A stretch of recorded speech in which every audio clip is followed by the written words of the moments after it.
तो दोस्तों नमस्कार, अभिमन्यु बोल रहा हूँ। आज का ये सेशन बहुत ही इम्पोर्टेंट है। जो भी लोग मेंस दे रहे हैं या आगे में लिखेंगे, तो ये सेशन जो है ना आपको 10-15 नंबर एक्स्ट्रा ज़रूर ही बढ़ा देगा मेंस में, अगर आप इसको फॉलो कीजिएगा। हमारे साथ में निशांत सर हैं, जिनका कि 68th बीपीएससी में 72 रैंक आया है। सर का फर्स्ट अटेम्प्ट था और ये अभी रेवेन्यू ऑफिसर हैं।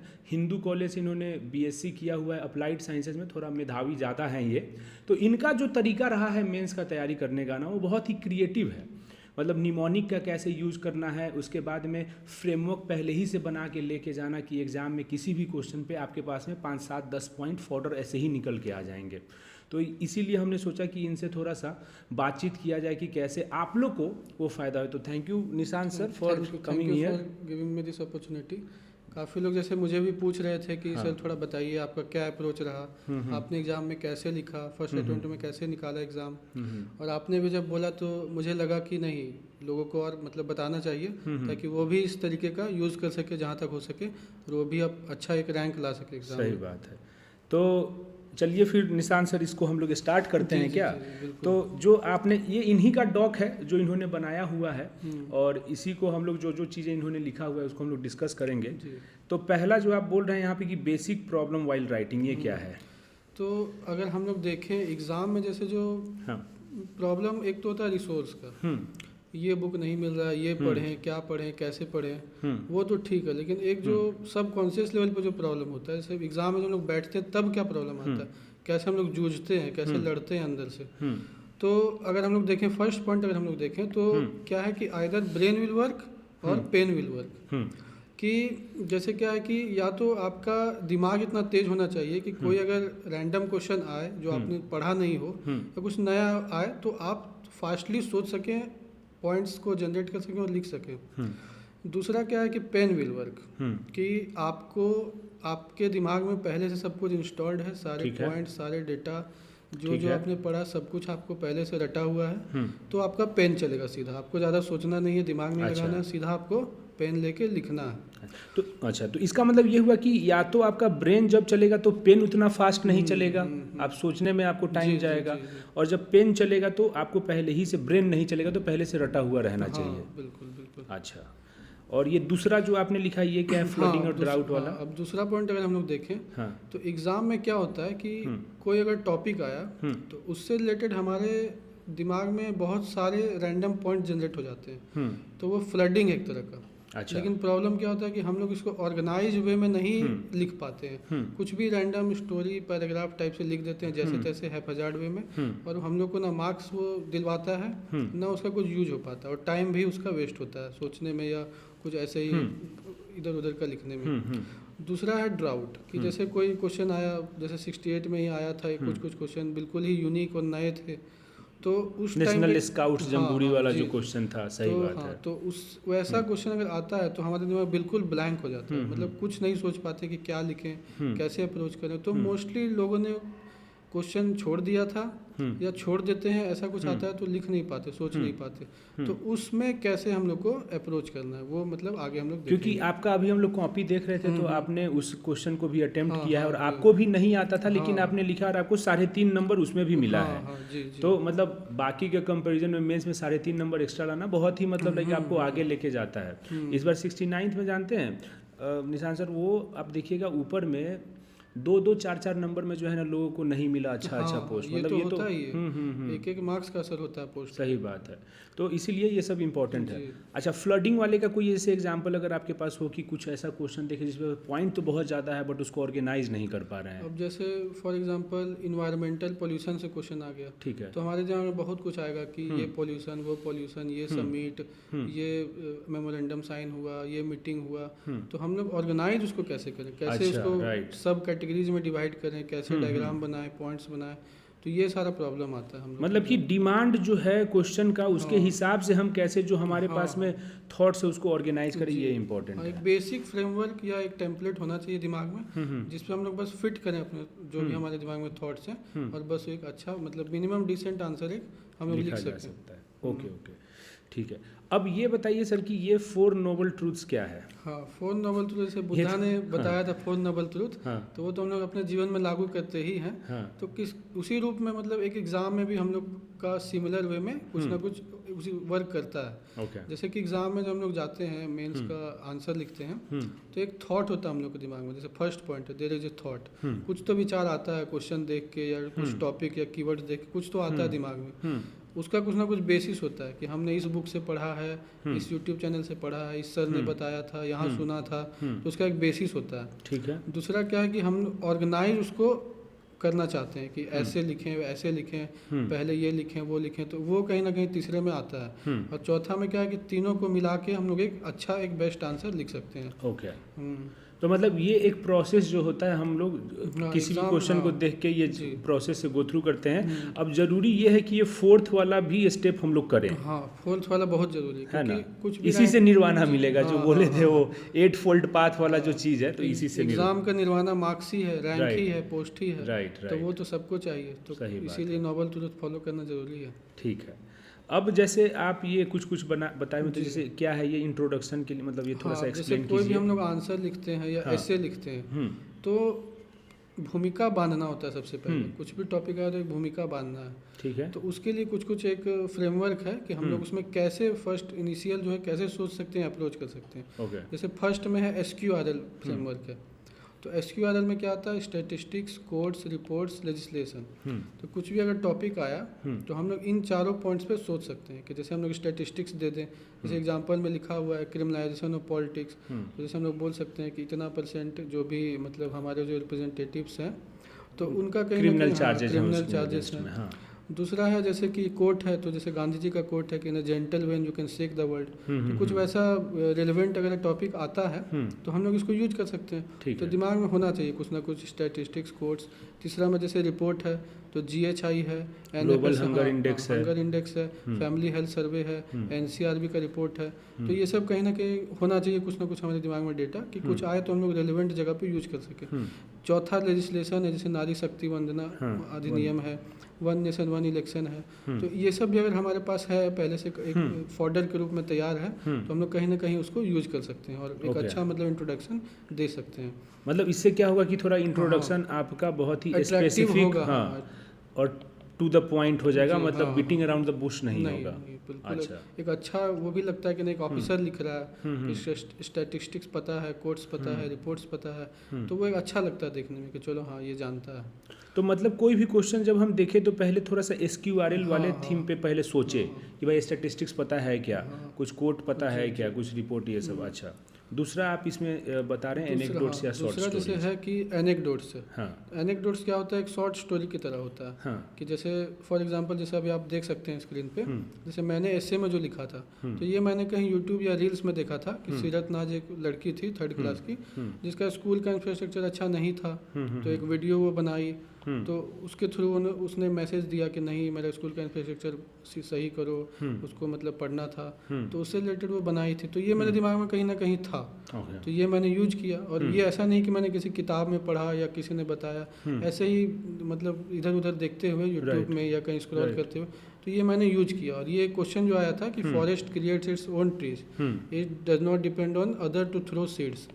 तो उसमें ये हम लोग अच्छा एक एग्जांपल दे सकते हैं कि वो किसी पे डिपेंडेंट नहीं थे, उसने अपना एक जो मतलब पेरेंट्स पे डिपेंडेंट नहीं है कि भाई स्कूल का जो भी उसका प्रॉब्लम है वो खुद ही वीडियो बनाई, खुद ही उसने स्टेप लिया। तो ये मेरे दिमाग में था तो मैंने यूज किया। इसी तरह ऐसे में या जो भी आंसर्स होते हैं उसमें हम लोग एनेक्डोट सोच सकते हैं, जो हम लोग आसपास देखते हैं तो उसको हम लोग यूज कर सकते हैं।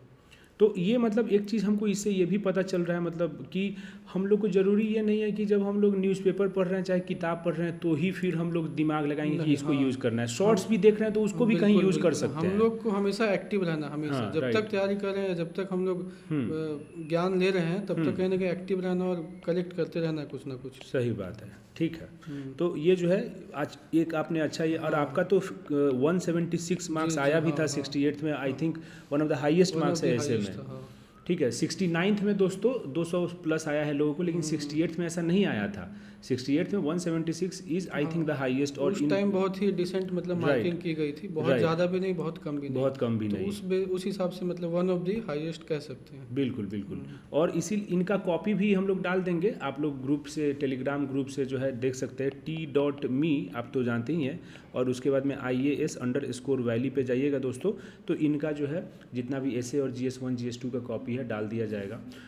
इनके GS के कॉपी से भी बहुत सारा चीज़ सीखने को मिलेगा कि कैसे जो है आप कीवर्ड्स को यूज़ करके, हम अब इनका कॉपी देख रहे थे, हम लोग डिस्कस करते हैं इन्होंने क्या किया कि कीवर्ड्स का यूज़ करके कैसे जो है नहीं भी पता हो तो आंसर लिखा है कि जिसमें इनको नंबर मिल गया अच्छा खासा। तो आपको ये सब आर्ट आना चाहिए, और उसके आर्टिस्ट से आज हम बात कर रहे हैं इनसे, ठीक है।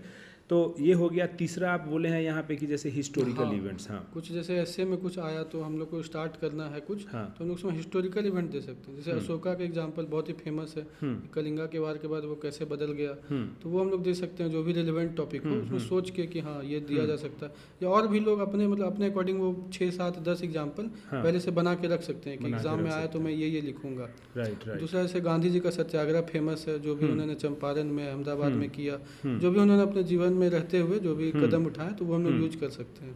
अच्छा, ये जो है ये ऐसे के लिए तो इम्पोर्टेंट है ही, GS के लिए भी ये सब चीज़ें हम लोग यूज़ कर सकते हैं। GS में जैसे कंटेक्स्ट अगर वैसा हो कि जहाँ पे अब लगे कि नहीं लिखा जा सकता है, एक छोटा भी एक लाइन का भी एग्जांपल है वो देते हैं तो उसका अच्छा इम्पैक्ट पड़ता है कि नहीं इसने इससे कनेक्ट किया, हिस्ट्री से जोड़ा। जैसे क्वेश्चन आया था कि बिहार में डेवलपमेंट के लिए क्या किया जा रहा है 60 में, इसी तरह का सिमिलर क्वेश्चन था, तो उसमें भी हम लोग कहीं ना कहीं यूज कर सकते हैं कि हिस्टोरिकल टाइम्स में देखें तो नालंदा जैसा एक बहुत बड़ा यूनिवर्सिटी हुआ करता था, तो इंफ्रास्ट्रक्चर भी अच्छा था, लाइब्रेरी भी था, तो कहीं ना कहीं उसे सीखते हुए हम लोग को आज भी काम करना चाहिए कि नहीं लोगों को अट्रैक्ट करें। ओके, ठीक है। तो ये इंट्रोडक्शन का थोड़ा सा मामला हो गया, ये सब चीज़ें यूज करना चाहिए। जैसे आपने पहला क्या बताया, SQRL, ये थोड़ा सा याद रखना चाहिए। दूसरा आपने बताया कि एनेक्डोट या शॉर्ट स्टोरी आपको थोड़ा सा कुछ अगर हो तो उसको यूज कीजिए, सोचिए उस डायरेक्शन में, तो कुछ ना कुछ याद आ ही जाता है, कुछ ना कुछ याद आ जाता है, और कुछ ना कुछ बना के भी रखना चाहिए। राइट, जैसे भी जरूरत हो उस हिसाब से वो यूज कर सकते हैं। हाँ, मोल्ड कर सकते हैं अकॉर्डिंग टू द डिमांड। कुछ ऐसा होता है कि हर जगह यूज हो सकता है अगर उसको मोल्ड करें तो। और दूसरा आपने बताया हिस्टोरिकल, अगर कुछ अगर आपके पास में है तो ये सब के अक्रॉस में अगर हम लोग सोचेंगे तो सही रहेगा।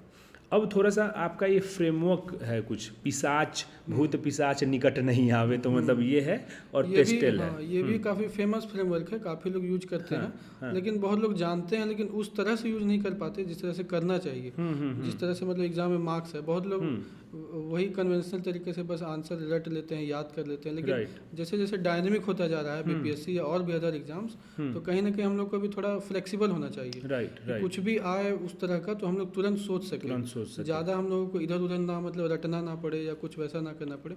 ऑब्वियसली कुछ डेटा या कुछ तो पॉइंट्स होने चाहिए, लेकिन फ्लेक्सिबिलिटी होनी चाहिए कि हाँ कुछ भी आए तो हम लोग सोच के लिख सकें। क्योंकि अभी जो है पहले BPSC में निशान सर वो 8 क्वेश्चन ही आता था, तो उस समय टाइम रहता था लोगों को कि भाई आप सोचो आराम से फिर लिखो।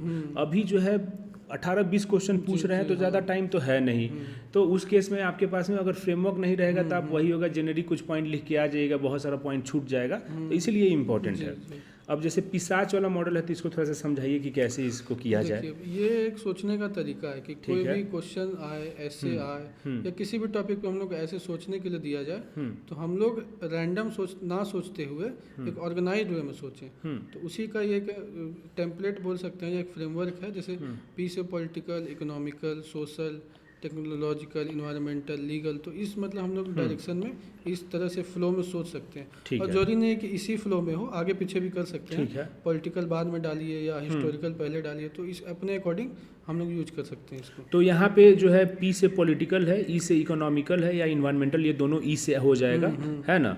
फिर उसके बाद में S से सोशल है, A से आपका एडमिनिस्ट्रेटिव है, C से कल्चरल है और H से हिस्टोरिकल है। इधर में भी उसी तरीके से सेम सोशल, टेक्नोलॉजिकल और लीगल ऐसा हो जाएगा। बाकी अपने अकॉर्डिंग लोग जैसे विमेन का एंगल डाल सकते हैं, इन्वायरमेंटल इंटरनेशनल रिलेशन का एंगल डाल सकते हैं, और भी जो अच्छा लगे, ओल्ड एज का डाल सकते हैं, चिल्ड्रन का डाल सकते हैं, ट्राइबल का डाल सकते हैं, तो बहुत सारा एंगल मतलब निकल के आ सकता है। लेकिन ये जो है कोर है, मतलब ये तो होना ही चाहिए किसी भी आंसर में या ऐसे में, ये सब होना चाहिए। मेरे जो ऐसे का कॉपी है उसमें भी आप देखेंगे कि मैंने मोस्टली सारे एंगल्स कवर किए हैं। अच्छा, ठीक है, अच्छा है।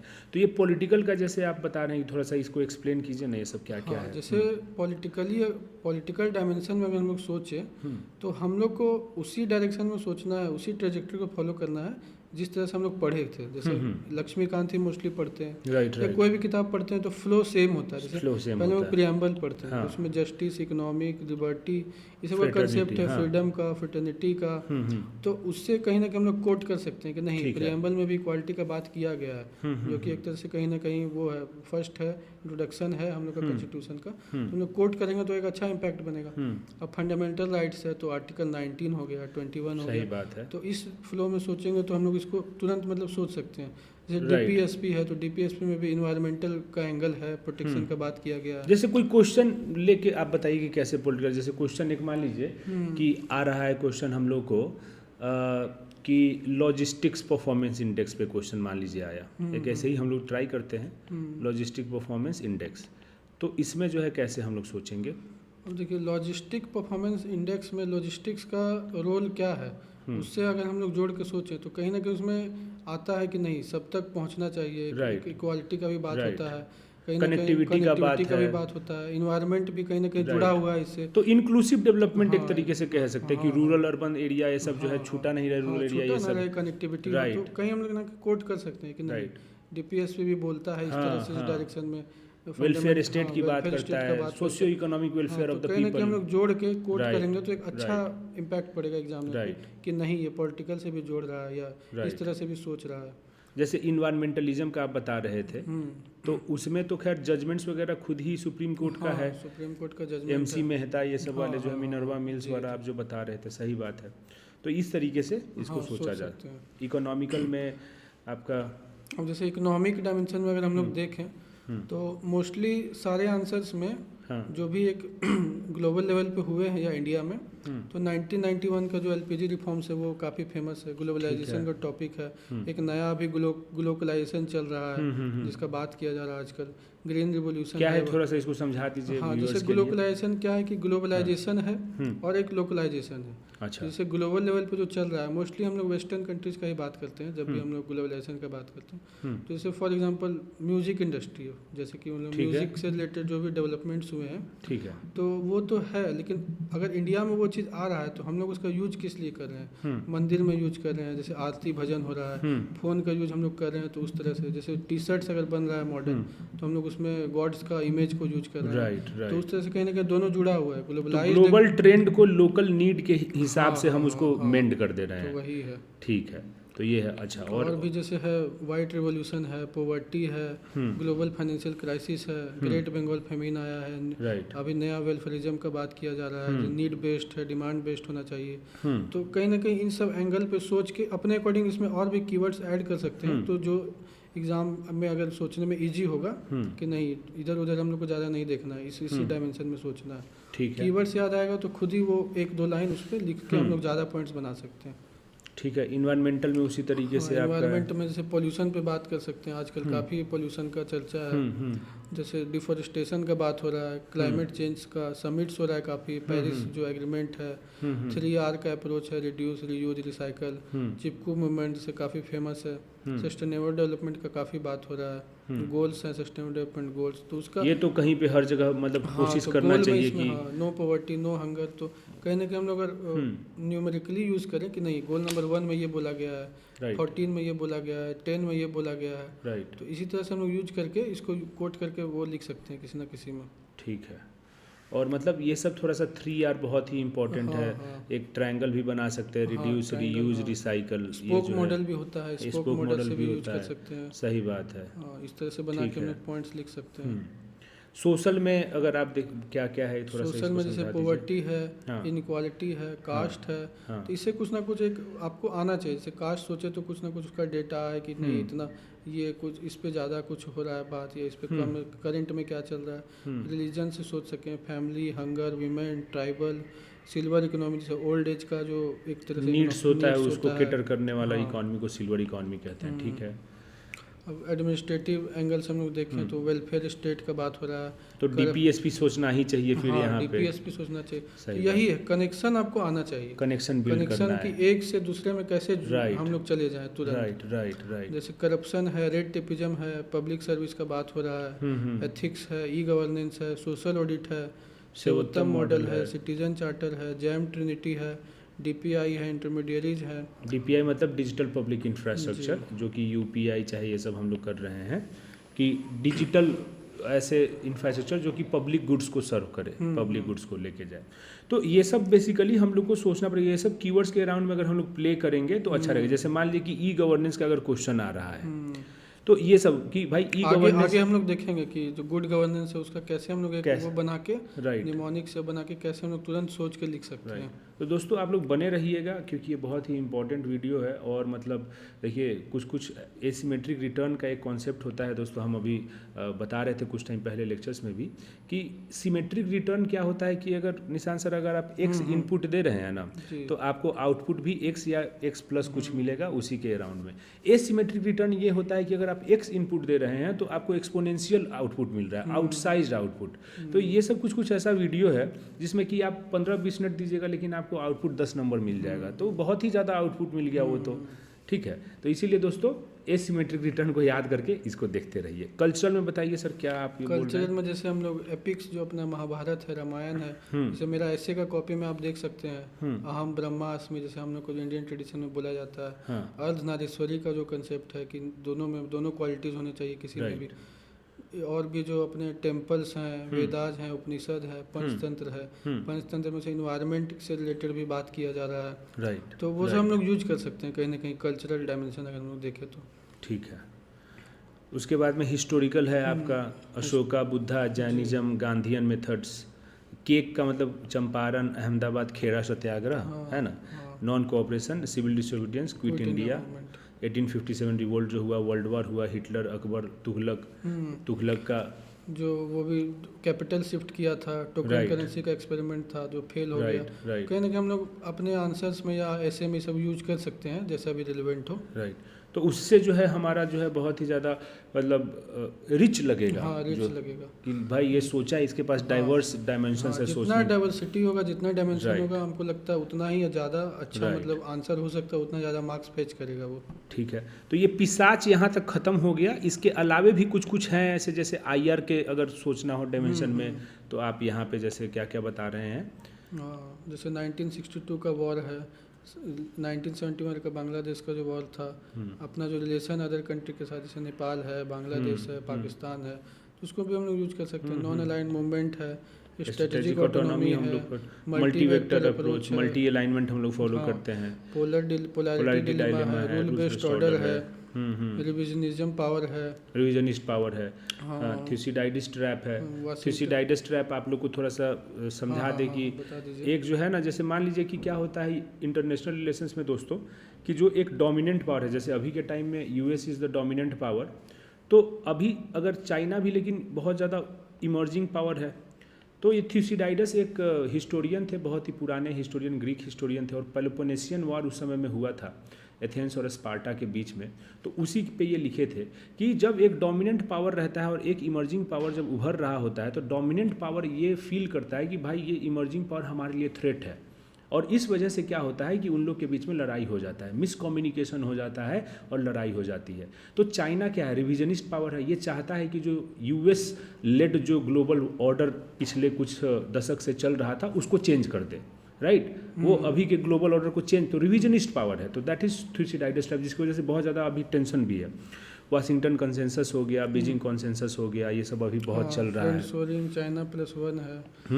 ये सब अगर आपको नहीं पता हो तो मतलब आपको थोड़ा सा सर्च करना पड़ेगा। हर चीज़ हम लोग जो है यहाँ पे हम लोग आपको बता रहे हैं कि क्या क्या कीवर्ड्स आपको आना चाहिए। और भी बहुत सारे हैं आईआर में। अभी हम लोग का वैसे भी संहार बैच में आईआर ही चल रहा है, मेंस वाले बैच में बहुत सारा चीज़ उसमें भी हम लोग कवर कर रहे हैं। ये सब तो कवर कर ही रहे हैं, तो उसमें भी हम लोग यही फोकस करते हैं निशान सर कि नो कीवर्ड्स जो है ना बहुत इंपॉर्टेंट है। कीवर्ड्स इंपॉर्टेंट है, बाकी अपने लैंग्वेज में अपने लैंग्वेज में आप लिख सकते हैं। हाँ, मतलब सेंटेंस जो आपका फॉर्मेशन हो रहा है वो हर कोई का अलग अलग होता है, लेकिन ये आप इंश्योर कर सकते हैं कि इस सेंटेंस के बीच में कुछ कुछ पॉइंट एकदम जो है ना वो लीवर्स है। वो एकदम फिक्स रहेगा सब के सेंटेंस में। एग्जामिनर जो कॉपी चेक करता है तो कहीं ना कहीं उसका ध्यान भी कीवर्ड्स पे ही जाता है। कीवर्ड्स पे ही जाता है, उसी के अनुसार वो मार्क्स भी देता है। सही बात है, सही बात है। ठीक है, तो ये सब जो है ना थोड़ा सा आपको यूज करना पड़ेगा। स्पोर्ट्स में स्पोर्ट्स का जैसे डायमेंशन है, नीरज चोपड़ा काफी फेमस रहे पिछले साल, मेडल्स भी लाए इंडिया के लिए काफी। तो उसका एग्जांपल आप दे सकते हैं। मेरा एसे की कॉपी आप देखेंगे तो उसमें भी मैंने एग्जांपल दिया है। मीराबाई चानू जो वेट लिफ्टर है, उसने भी इंडिया को गोल्ड दिलाया, सिल्वर दिलाया। खेलो इंडिया जो सरकार चला रही है, प्रमोट कर रही है कहीं ना कहीं स्पोर्ट्स को, तो वो भी हम लोग लिख सकते हैं स्पोर्ट्स के डायमेंशन में कि नहीं ये भी हो रहा है। क्रिकेट में से MS धोनी एक बहुत ही लेजेंडरी क्रिकेटर हैं, उनका एग्जांपल भी दे सकते हैं। विराट कोहली भी, उनका भी एग्जांपल दिया जा सकता है। इन दोनों का भले ही थोड़ा सा एटीट्यूड एंड अप्रोच अलग है, बट दोनों अपने फील्ड में बहुत ही टॉप पे ही हैं। तो ऐसा नहीं है कि आप ऐसा ही रहिएगा तो ही आपको कि रात में पढ़िएगा, मतलब रात में जल्दी सो जाइएगा तो ही आपका एग्जाम होगा। बहुत सारे लोग रात में देर तक पढ़ के भी एग्जाम निकालते हैं, है कि नहीं? सब यूनिक है, सबका अपना अपना अप्रोच होता है पढ़ने का। सही बात है। उसके बाद में आपका गवर्नमेंट प्रोग्राम से ये सब आपको, ये तो हमको लगता है मोस्ट इम्पोर्टेंट है ना। कोई भी आंसर लिखें, जैसे हम लोग एग्जाम दे रहे हैं सिविल सर्विसेज का, सही बात तो कहीं ना कहीं हमको ये आना चाहिए। गवर्नमेंट प्रोग्राम्स, योजना, स्कीम गवर्नमेंट क्या कर रही है, किस तरह से कर रही है, तो ये हम लोग के पास एक होना चाहिए। बहुत सारे स्कीम्स का एक कलेक्शन होना चाहिए कि जहाँ से हम लोग तुरंत एक किसी भी डायमेंशन में हम लोग दे सकें। जैसे स्टार्टअप इंडिया है, डिजिटल इंडिया है, मेक इन इंडिया है, PM जन धन योजना है, सही बात है, PM उज्ज्वला योजना है, मुद्रा योजना है, सर्व शिक्षा अभियान है, राष्ट्रीय उच्चतर शिक्षा अभियान है, आयुष्मान भारत है, ये सब। तो और भी इसमें आप ऐड कर सकते हैं। और जहाँ जहाँ नीड हो तो आप जैसे गवर्नमेंट इनिशिएटिव्स करके एक कैटेगरी बना के और लिख सकते हैं कि सरकार उस दिशा में क्या कर रही है, डेवलपमेंट के लिए क्या कर रही है। तो कहीं ना कहीं जैसे स्टार्टअप, डिजिटल इंडिया, ये भी कहीं ना कहीं डेवलपमेंट में योगदान दे रहा है, डायरेक्टली और इनडायरेक्टली। तो एक सेक्शन बना के हम लोग लिख सकते हैं कि नहीं, हाँ ये गवर्नमेंट भी अपनी तरफ से इनिशिएटिव ली है कि नहीं, इस तरफ प्रमोशन कर रही है। अब जैसे बिहार के पॉइंट ऑफ व्यू से हम लोग देखें तो बिहार का ही एग्जाम हम लोग दे रहे हैं। सही बात तो बिहार गवर्नमेंट का भी इनिशिएटिव हम लोग को आना चाहिए। जितने योजनाएं मेजॉरिटी ऑफ चल रही है वो हम कहीं ना कहीं दिमाग में होना चाहिए। अलग अलग फील्ड में जो भी योजना चल रहा है कि अगर उससे क्वेश्चन आए तो हम क्योंकि आप कहीं ना कहीं सिविल सर्वेंट कल को बनते हैं तो वैसे भी आपको ये सीखना पड़ेगा, जानना पड़ेगा। तो एक बेसिक्स आपको आना चाहिए कि कौन कौन सा योजना है, क्या फायदा है, किसको किस तक पहुंच रहा है, क्या प्रॉब्लम्स आ रहा है, तो वो भी आप कोट कर सकते हैं। जैसे बिहार स्टूडेंट क्रेडिट स्कीम है, बिहार मुख्यमंत्री कन्या उत्थान योजना है, मनरेगा है, बिहार स्टेट फसल सहायता योजना है, इंडस्ट्रियल इन्वेस्टमेंट पॉलिसी है, जैसे सरकार साइकिल योजना भी चला रही है। तो इस तरह के बहुत सारी योजना है। तो हम जहाँ भी नीड हो उसके अकॉर्डिंग हम लोग उसको एक दिमाग में रहना चाहिए, तो उसके अकॉर्डिंग हम लोग उसको यूज कर सकते हैं, लिख सकते हैं एग्जाम में कि अच्छा हाँ ये गवर्नमेंट, बिहार का गवर्नमेंट जो है वो ये योजना चला रही है। अच्छा, और चूंकि हम लोग ये भी इसलिए इम्पोर्टेंट है गवर्नमेंट के स्कीम्स वगैरह जानना, क्योंकि हम लोग जब आप निकालेंगे कोई भी UPSC निकालिए, BPSC निकालिए, आपको जाके जो करना क्या है कि गवर्नमेंट की स्कीम्स को ही इम्प्लीमेंट करना काम वही है, तो ये तो आना ही चाहिए। और इसका एक अच्छा इम्पैक्ट भी बनता है एग्जाम में कि आप 5-6 योजना लिख देंगे कैटेगरी बना के किसी आंसर में, तो अच्छा लगता है कि चलो हाँ ये अवेयर है, जिस दिशा में इसको अपना करियर को ले जाना है उस दिशा का इसको जानकारी है। राइट। उसके बाद में इंडेक्स है, ये भी थोड़ा सा इम्पोर्टेंट हो जाता है। इंडेक्स अगर हम लोग लिखते हैं तो इसका भी एक बहुत पॉजिटिव इम्पैक्ट जाता है कि नहीं हम किस पायदान पे हैं अभी वर्ल्ड लेवल पे या इंडिया लेवल पे, वो कहीं ना कहीं एक अच्छा मैसेज देता है कि नहीं चलो इसको पता है, रैंकिंग एग्जैक्ट पता है, कहाँ इम्प्रूव करना है, वो सब पता है। जैसे ह्यूमन डेवलपमेंट इंडेक्स है, ग्लोबल कॉम्पिटिटिवनेस इंडेक्स है, ईज ऑफ डूइंग बिजनेस है, जैसे जो कि बिहार के लिए बहुत इंपॉर्टेंट है। तो हम लोग को अगर ये सब पता है, करप्शन परसेप्शन इंडेक्स है, ग्लोबल पीस इंडेक्स है, वर्ल्ड हैप्पीनेस इंडेक्स है, हंगर इंडेक्स है, लॉजिस्टिक परफॉर्मेंस इंडेक्स है। तो ये सब हम लोग मतलब कोट कर सकते हैं। जैसे एक नीचे आप देख सकते हैं एग्जांपल, मैंने अपने एसे में भी लिखा था, राइट। तो मैंने 4-5 इंडेक्स लिख दिए थे उसमें, एक ही पैराग्राफ में आपने जो है सारा चीज़ की, ग्लोबल हंगर में भी लिख दिया, करप्शन परसेप्शन में भी लिख दिया, ह्यूमन डेवलपमेंट में भी लिख दिया, ग्लोबल हैप्पीनेस में भी लिख दिया, और भी ऐसे था आपका। हाँ, तो ये मैंने यूज किया था और इसका कहीं ना कहीं फ़ायदा भी मुझे मिला, क्योंकि सारे लोग ये नहीं लिखते हैं। कुछ परसेंट ही होंगे जो इसको लिखते हैं या याद करते हैं, या उनको लगता है कि नहीं लिखा जा सकता। राइट। और इसका काफ़ी अच्छा रिटर्न मिलता है। थोड़ा सा इन्वेस्टमेंट है लेकिन रिटर्न बहुत अच्छा इसका है। राइट। तो इंडेक्स जो है इंपॉर्टेंट है। थोड़ा सा हम अपना PSIR, चूँकि हमारा ऑप्शनल है, तो थोड़ा सा वो वाला चीज़ भी हम इसमें बोलना चाहेंगे कि देखिए दोस्तों, जानते हैं ग्लोबल ऑर्डर जो हम लोग बात करते हैं निशान सर, तो वो क्या है? Global order is basically arrangement of countries on the global stage based on their power and authority, एक अरेंजमेंट है। तो ये जो इंडेक्सेज हैं, इससे हमारा पावर और अथॉरिटी पता चलता है कि भाई हमारा डेवलपमेंट में अगर हम लोग ऊपर रहेंगे तो it means that we are more powerful than other countries, तो हमारा ग्लोबल ऑर्डर में इंपॉर्टेंस बढ़ जाएगा। ठीक है, तो अगर हम चाहते हैं कि इंडिया को एक लीडिंग पावर बनाए, तो ये सब इंडेक्स में हमें ऊपर बढ़ना पड़ेगा। ऐसे भी हम लोग जोड़ सकते हैं। ठीक है, IR में भी आप इसको यूज कर सकते हैं कि कैसे इंडेक्सेस को हमें बेटर करना पड़ेगा, because they are a way of measuring our power and authority, right, compare to other countries. अब यहाँ पे ये बड़ा ही इंपॉर्टेंट हमको लगा आपका ये जो है, तो ये दोस्तों अगर अभी तक आप नहीं देख रहे थे तो ये तो पक्का देख लीजिए। ठीक ये है, जैसे एग्जांपल है कि किसी आंसर में अगर हम लोग को पॉइंट नहीं आ रहा है तो कुछ हम लोग निमोनिक्स बना सकते हैं कि जैसे 3 पॉइंट, 5 पॉइंट, 6 पॉइंट ऐसे तुरंत याद आ जाए। हम लोग को बस उसको एलेबोरेट करना है, एक्सपेंड करना है, और हमारे पास 3 point, 5 point as per need generate हो जाए तुरंत। जैसे आप देख सकते हैं पहला 3E है। अब energy security, economic development, environmental protection, इसका फुल फॉर्म है।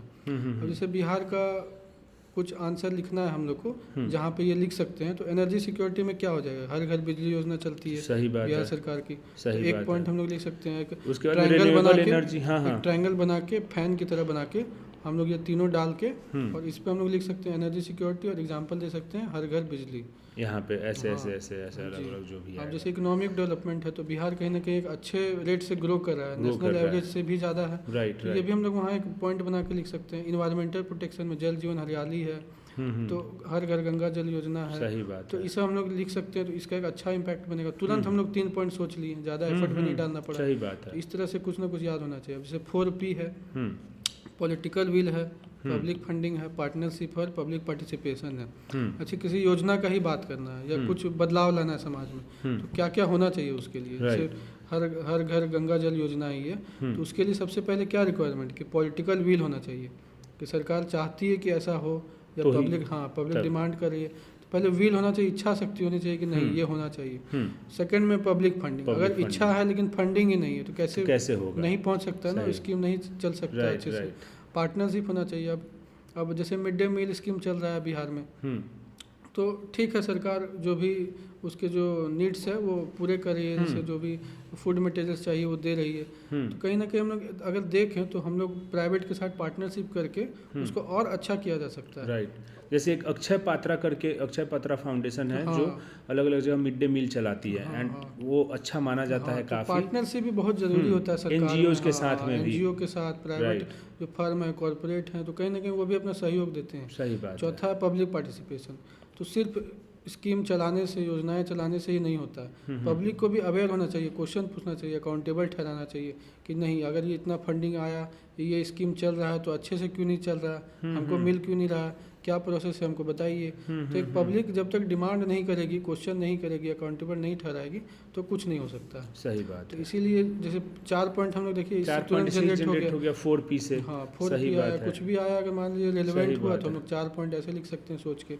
अभी जैसे ना, इससे हमको एक अभी जस्ट एग्जांपल आ रहा है, जैसे हम लोग अभी IR पढ़ रहे हैं बैच में, मेंस वाले में, तो वहाँ पे हम लोग मतलब ये S जयशंकर लिखे हैं ना, वाई भारत मैटर से किताब उनका आया है, ठीक है। तो उसमें उन्होंने बहुत सारे पॉइंट्स दिए, तो उसको हम रटवाने के लिए क्या किए कि 7D अप्रोच बता दी है, ठीक है। उसमें पहला क्या है, डेमोग्राफी, इंडिया लार्जेस्ट पॉपुलेशन वाला है, वर्किंग एज पॉपुलेशन है, ग्रोथ इंजिन्स हो सकते हैं, फिर डेमोक्रेसी, हम लोग मदर ऑफ डेमोक्रेसी है, ठीक है। अगर हमारे यहाँ डेमोक्रेसी वर्क कर रहा है तो बाकी सब जगह भी हो जाएगा। डायनेमिक इकोनॉमी है, we are one of the fastest growing large economy, IMF ये सब बोलता है, ठीक है। उसके बाद में डायस्पोरा है हमारा, ठीक है।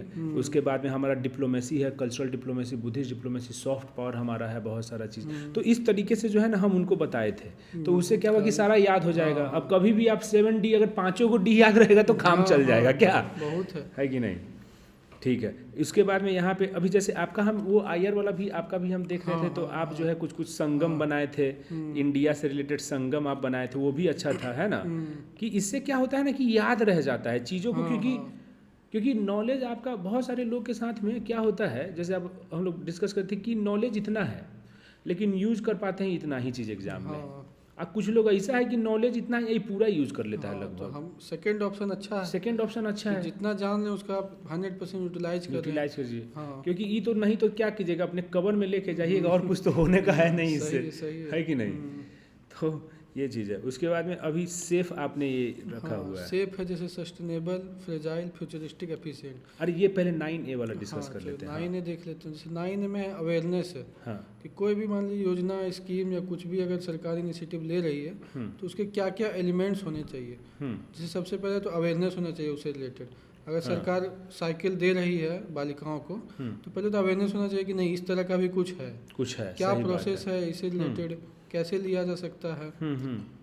दूसरा है एक्सेसिबल। अगर मिल साइकिल बांट रही है लेकिन एक्सेसिबल नहीं है, वो जिला में मिल रहा है, कहीं वो गांव में है, गांव में, तो कैसे क्या होगा। फायदा। एडमिनिस्ट्रेशन की, एडमिनिस्ट्रेशन से रिलेटेड भी होना चाहिए कि प्रशासन भी प्रोएक्टिव है। हम लोग भी कहीं ना कहीं प्रशासन के साथ मिल के एक वो सामंजस्य बना के डिमांड कर रहे हैं कि नहीं क्या प्रोसेस है बताइए, हमको मिलना चाहिए। राइट। एबिलिटी, अब सरकार या जो भी एडमिनिस्ट्रेशन है वो कहीं ना कहीं एबल हो, किस तक पहुंचना चाहिए, कैसे पहुंचना चाहिए, और पहुंचाने का कैपेसिटी होना चाहिए। सही बात है। 5वां जैसे अवेलेबिलिटी, अब लेने वाले 100 हैं और साइकिल 10 है। सही बात है, तो फिर दिक्कत है उसका ना, जो भी बेनिफिशियरीज हैं सब तक तो नहीं पहुंच पा रहे, कुछ ना कुछ लोग छूट जाएंगे। तो अवेलेबिलिटी भी होनी चाहिए, अकाउंटेबिलिटी होनी चाहिए।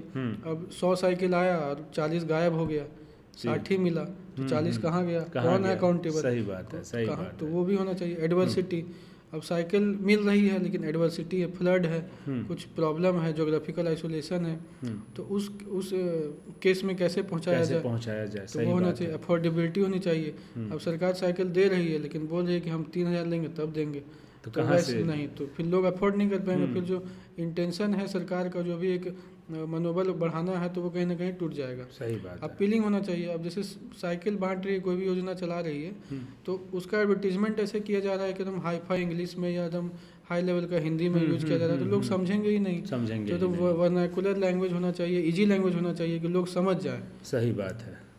तो ये 9A का अप्रोच है, जैसे जो बहुत सारे हम लोग आंसर में जैसे योजना, स्कीम यूज कर सकते हैं। किसी में भी एक पॉइंट में लिख सकते हैं कि हाँ ये होना चाहिए, कि क्या हम एक्स्ट्रा कर सकते हैं, कि आगे में वे फॉरवर्ड में बिल्कुल लिख सकते हैं, हाँ, है ना, कि कोई भी चीज़ अगर हमें ये करना है, स्पोक मॉडल बना के भी हम लोग इसमें दे सकते हैं कि हाँ 9 पॉइंट्स ऐसे ही वहाँ पे मिल जाएंगे हम लोग। तो ये थोड़ा सा आपको सोचना पड़ेगा दोस्तों कि कैसे इसको यूज करें। ठीक है, जैसे मान लीजिए कि आप टेस्ट सीरीज दे रहे हैं तो उसमें सोचिए कि ये सबको कैसे हम लोग अप्लाई करें, क्योंकि जब आप सोचिएगा ना then your mind will start to work on it. ठीक है, आप सोचिएगा, आप एक बार एफर्ट डालिएगा तो दिमाग जो है ना बहुत ही सही में हम लोग का एक मिस्टीरियस बॉक्स है। आप इसको थोड़ा सा पुश कीजिएगा ना तो ये आपको लेके एकदम पहाड़ माउंट एवरेस्ट चढ़ा देगा, और नहीं पुश कीजिएगा तो फिर जो है ना नीचे गिर भी जाता है 10 फ्लोर से आदमी जो है ना, वही सब ना होता है। It's all about mind. तो थोड़ा सा जो है ये आपको एफर्ट डालना है। सेफ क्या है सर? सेफ, जैसे सेफ है तो इसमें सस्टेनेबल, फ्रेजाइल, फ्यूचरिस्टिक और एफिशिएंट। तो इन्वायरमेंट से रिलेटेड कुछ आया या गवर्नमेंट का क्या अप्रोच है, तो उसमें हम लिख सकते हैं कि सस्टेनेबल होना चाहिए। फ्रेजाइल जो भी ज्योग्राफिकल प्लेसेस हैं, जैसे पहाड़ी एरियाज है, तो वहाँ पे ऐसा नहीं है कि हमको पहाड़ एकदम ख़त्म कर देना है और रोड ही बना देना है। इन्वायरमेंट को और डेवलपमेंट को साथ लेके चलना।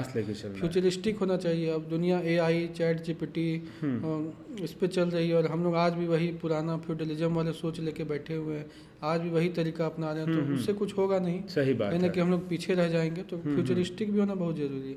ठीक है। और चौथा एफिशिएंट, कि एफिशिएंट भी होना चाहिए कि जितना इनपुट दे रहे हैं उस हिसाब से आउटपुट भी मिले। ऐसा नहीं है कि हम लोग सारा वेस्ट हो जा रहा है एनर्जी, जो भी हम लोग फंडिंग कर रहे हैं तो कुछ भी ऐसा क्वेश्चन आया कि जैसे इन्वायरमेंट से रिलेटेड या कुछ भी स्कीम से रिलेटेड या और भी कुछ जहाँ पे ये फिट बैठे तो वहाँ हम लोग इसको यूज कर सकते हैं। 4 पॉइंट हम लोग को ऐसे ही याद आ जाएगा। ठीक है, हाँ ये होना चाहिए।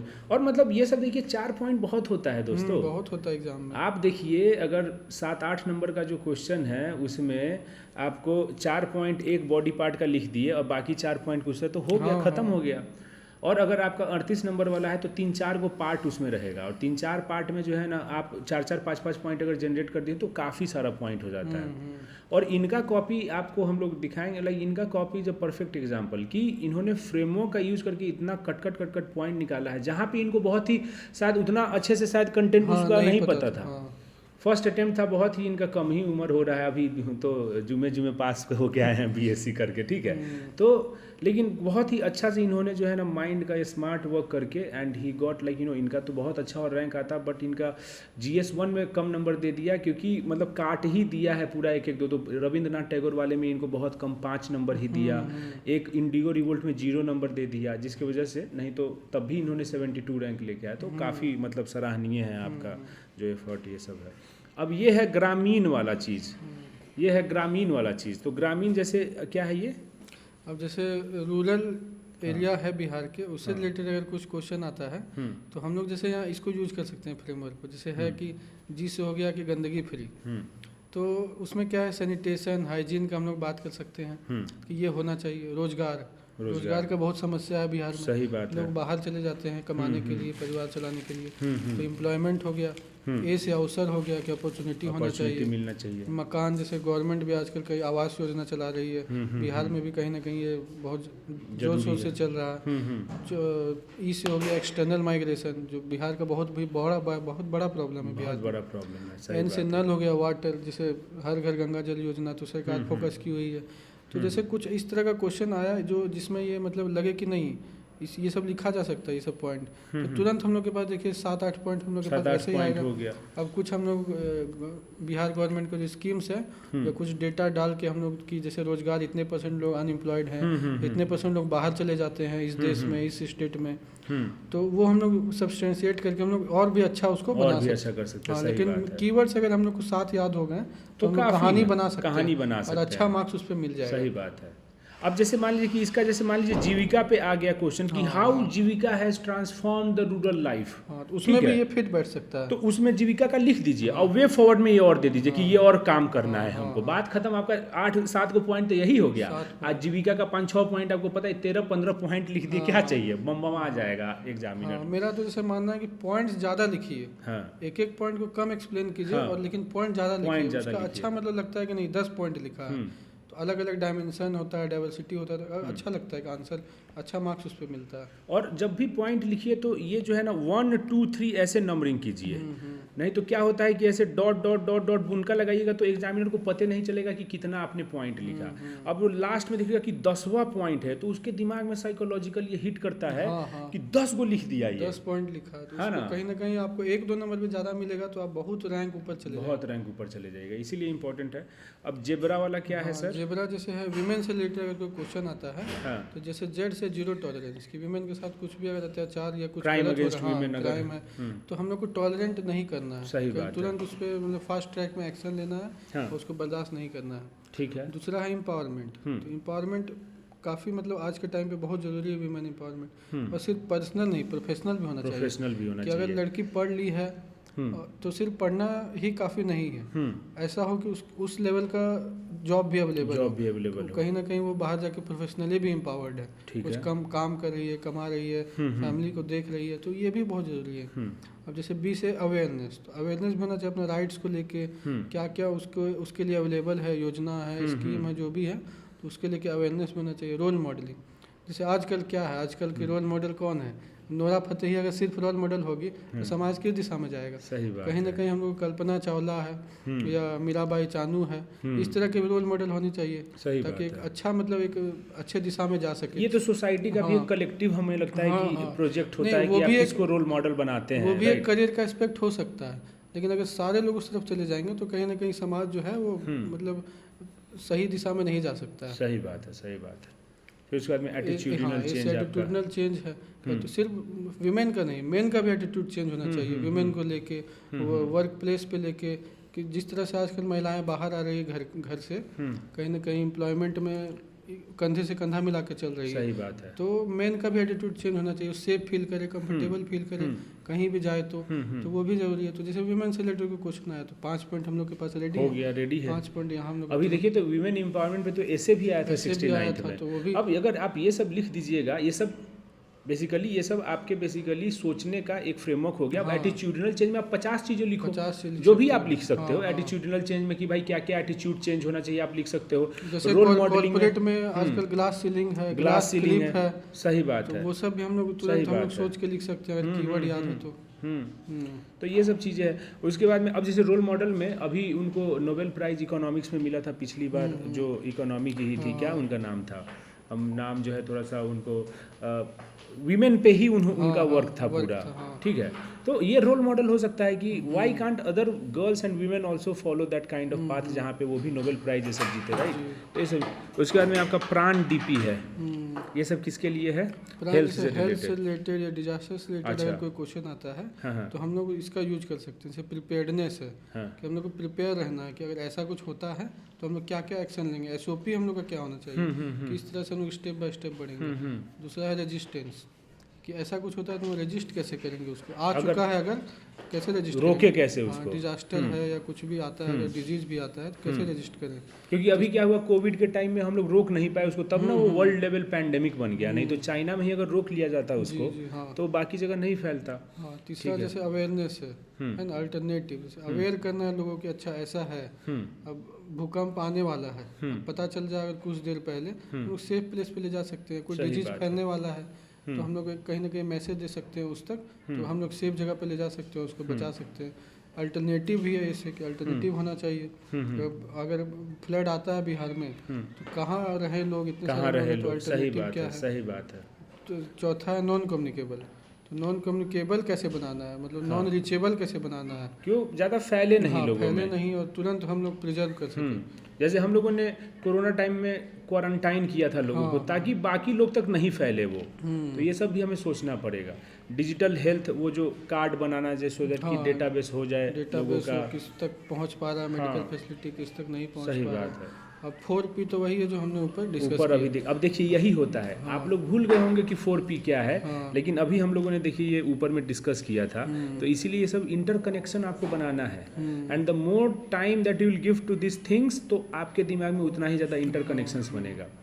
The sign of a sophisticated mind is not the weight of the content, but the interconnections between the content that you have in the mind. Interconnection तो बहुत जरूरी है। आप पॉलिटी से इकोनॉमी में शिफ्ट हो जाए, इकोनॉमी से सोसाइटी में, कल्चर में शिफ्ट हो जाए, फ्लेक्सिबल होना चाहिए। फ्लेक्सिबल होना चाहिए। अगर आप देखिएगा आज के ज़माने में जो AI है, चाहे जो भी ये सब चीज़ें हो रहा है, बहुत ही क्रॉस कटिंग उसके अलग अलग जगह पे उनके एप्लीकेशन है। एग्रीकल्चर में भी हम लोग देखते हैं, तो हेल्थ में भी देखते हैं, तो इकोनॉमी में भी देखते हैं। तो हमें सोचना भी वैसे ही पड़ेगा, ठीक है।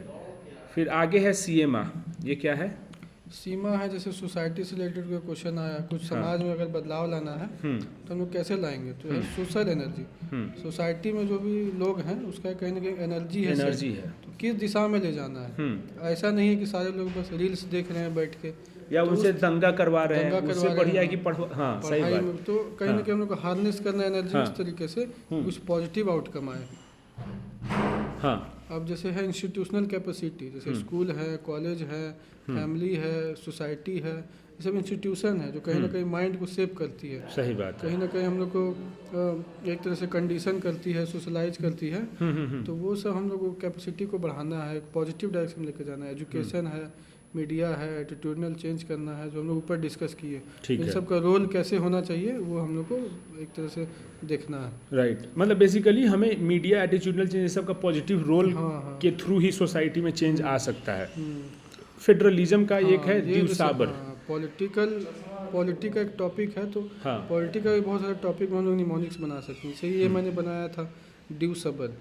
तो डी से क्या है, डुअल पॉलिटिक्स। फेडरलिज्म के क्या क्या फीचर्स है, तो जितने भी फीचर्स हैं उसको एक निमोनिक्स में फिट कर लिया। जैसे डी से डुअल पॉलिटिक्स, सेंटर है, स्टेट होना चाहिए।